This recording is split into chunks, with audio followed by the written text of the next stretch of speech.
Welcome, ladies and gentlemen, to No Cap Space WBB, our Tales from the Beat series, where we head down to the front lines of the world of women's basketball, bringing you beat writers, reporters, experts in their fields, in their hyper localities, to talk about some of the great stories and big news in the world of women's basketball. And for that, we bring on Thomas Costello. He writes for Ohio State for Land Grant Holy Land. He covers the WNBA for the Next. Thomas, thanks for joining us, man. Appreciate you jumping on.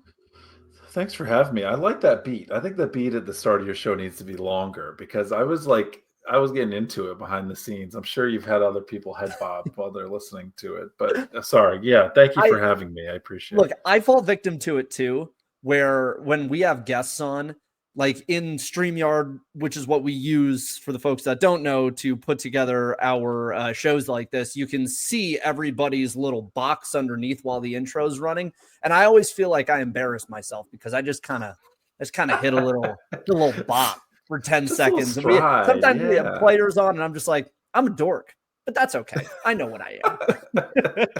You're comfortable in who you are, and that's all that's important, Andrew. That's right. That's what turning 30 will do to a man, right? So, oh my gosh, don't get me started. Don't get me started. All right. Thank you for having me. It's been an exciting couple weeks, but really ramped up this week. Yeah, for sure.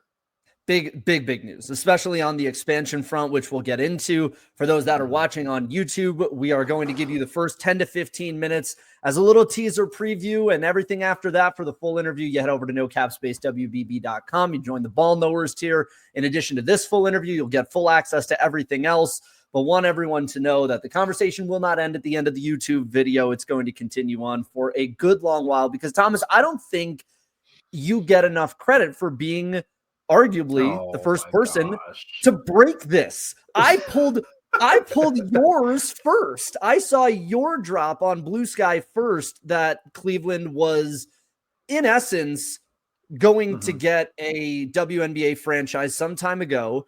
Could you walk us through what the discussion was and your reporting of how it kind of began when it became, okay, Dan Gilbert's involved, there's a bid, but now this is real, and now we're going to have a team. Right. I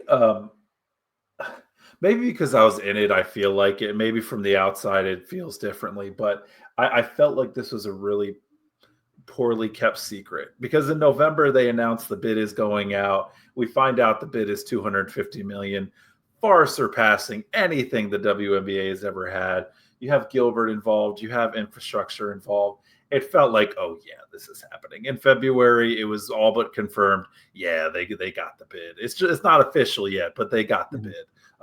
So I would say the reason I came up, I guess you could say first, I'm not seeing anything on really Twitter. I posted something on Twitter after the fact.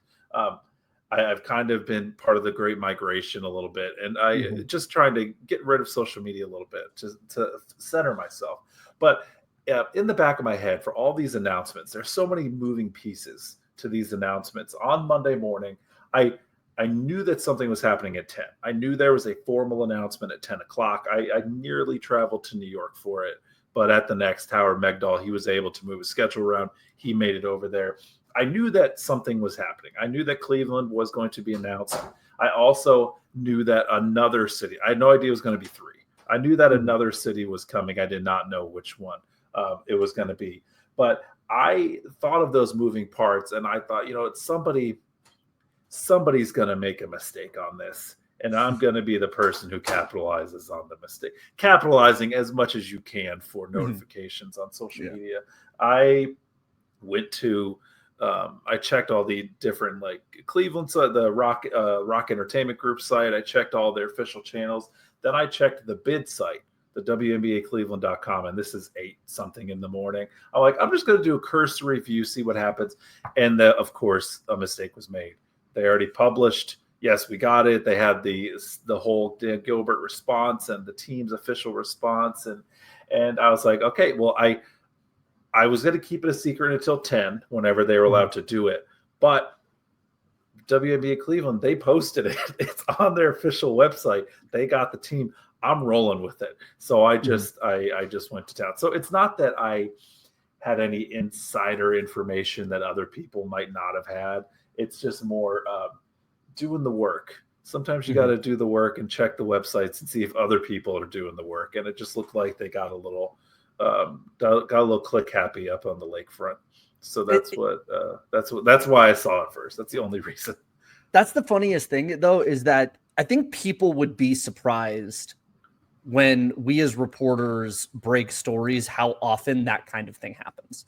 Like how often sometimes a family member will break a signing on their social media, and that for a lot of us that operates still on the two sources thing, like sometimes that is the first one or sometimes even the second one that confirms the prior, right? And so it is kind of funny how there's a lot of legit heavy sourcing that comes into these things as reporters. And then sometimes we'll find out and figure out, just through I mean, you call it investigative work because it is like, it's literally doing the work of going and looking and seeing what's out there. And that is the thing that ends up doing it. What is the response on the ground in Cleveland right now? I mean, this is a team that they had the Rockers and it was short-lived, but it feels like the W is in such a revolutionary period right now that the understanding that you are getting a team is a cause for excitement on its own. Is there a groundswell that was already building prior to this announcement? Yeah, for sure. 2024 Final Four was in Cleveland, and I took my kids to this. I didn't get tickets because it was scalped. All the tickets for the Final Four were sold very quickly, and I'm inherently cheap. So I did not go to any of the games last year, but I took my kids with me. One of them just walked behind me. I took my kids with me to this bounce event. Every Final Four, if you haven't been to them before, they have this free event where kids get a shirt and a basketball, and you dribble the basketball around downtown, around wherever the concert or wherever the Final Four is. So a few years ago, ours was at in Columbus, and we went to one. So we went to one in Cleveland. I wore a Rockers cap because I have a Rockers hat. There was a lids drop a couple of years ago. I don't know, folks.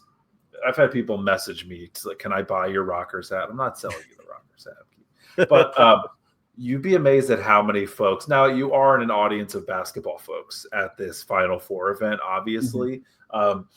But it is mostly local folks at this bounce event. And a lot of people were like, "Oh my God, I love the hat. I wish the Rockers would come back." I saw a couple other people wearing Rockers stuff. You can feel like you said, the groundswell of support because WNBA, as the WNBA grows, you have fans who are very much like, I wasn't able to really watch it before. Maybe I'm new to the league, but I know my city had a team, or maybe I was a kid and I used to go to these games. Now it's 22 years ago since Cleveland had a team. I could feel the support beforehand.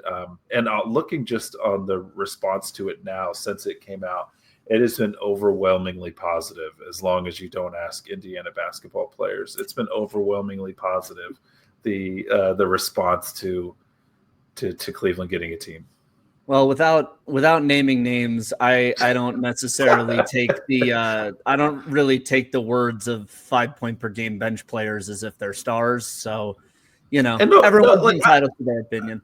I don't want to pile on because I know that there's certain targets on people's backs and stuff, but you chose Indianapolis, and that's not a dig at Indianapolis. But if your whole thing, and there are nefarious things that people are kind of laying on what this person said, but if you're just looking plainly at the city and stuff to do and enjoyment and fun and whatnot, Cleveland is much more fun than Indianapolis. Now, I say that as a admitted Cleveland homer, just born in the area, grew up in the area. Cleveland is just part of me. I love it so much.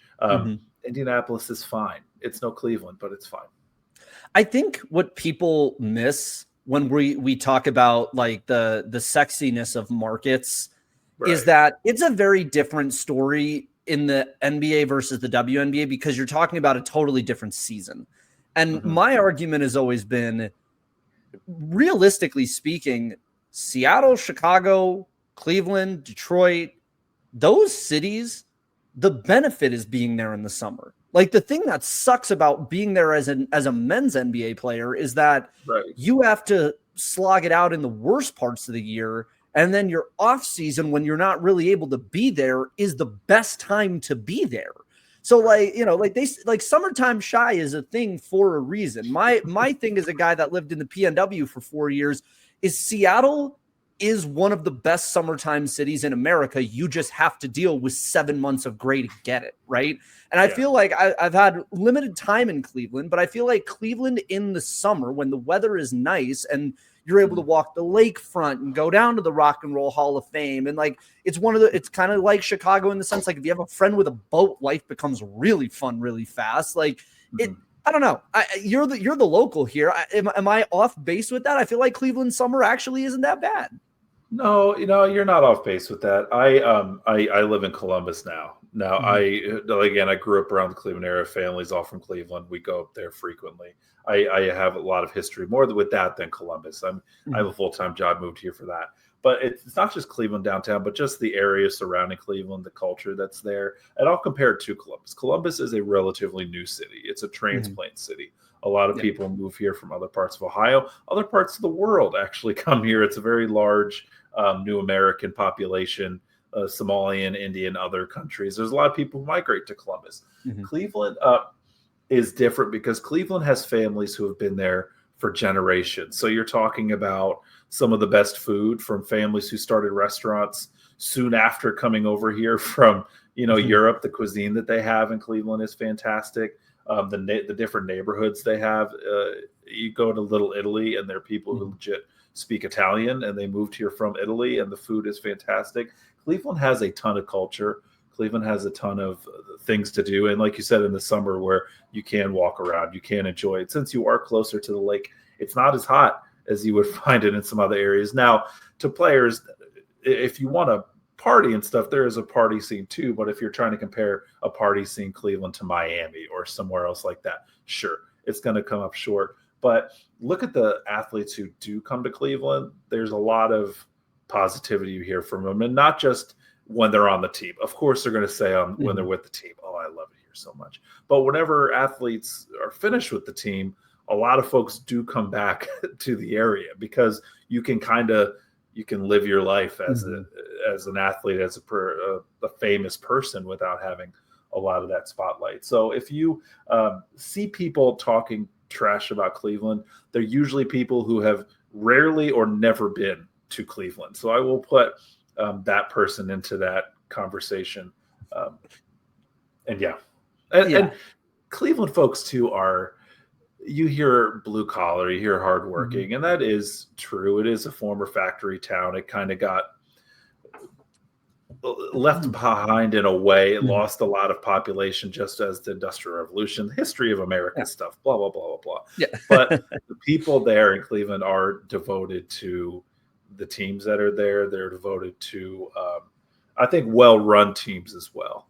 I think that's a piece of it, is that you can look at Cavs games and they're, I want to say 8th or 9th or something in average attendance, or most attended games in the league. They are a highly attended team. People look back at like the Rockers from the past and just how the previous owner pretty much abandoned them. He's like, "No, we're done," and he ceased operations. Or you look at baseball games in April and March in Cleveland, and they're very empty. Whenever you see the summer come and you see baseball games come, and it's starting to fill up, and the basketball team, the Gilbert brand and company, they put a lot into it, and you get people to come out to it. So I think as long as the team also invests, you're going